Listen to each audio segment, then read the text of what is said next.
रामकृष्ण हरी. परिप्रौढीन बोलो होजी, तुम्हा सर्वज्ञांचा समाजी, देयावे अवदान हे माझी विनवणी सलगीची.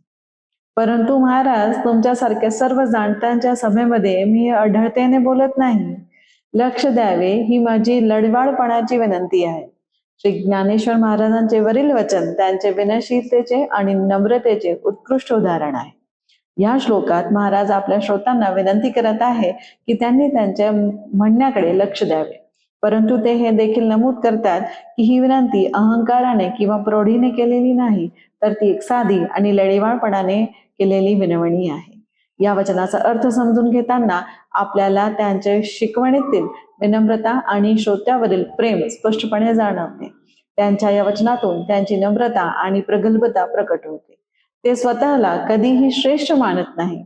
जरी ते आध्यात्मिक दृष्टिकोनातून अत्यंत उन्नत असले तरी महाराजांना हे ठाऊक आहे की त्यांच्या श्रोतांमध्ये अनेक ज्ञानी आणि अनुभवी लोक आहेत. त्यामुळे ते त्यांच्या बोलण्यात गर्व किंवा प्रौढी दाखवत नाही.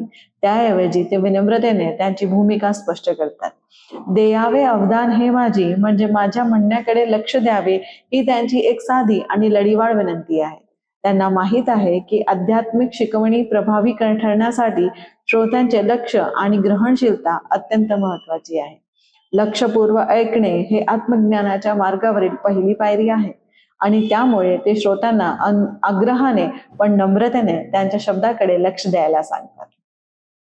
वाचावी ज्ञानेश्वरी, डोळा पहावी पंढरी, घरोघरी ज्ञानेश्वरी.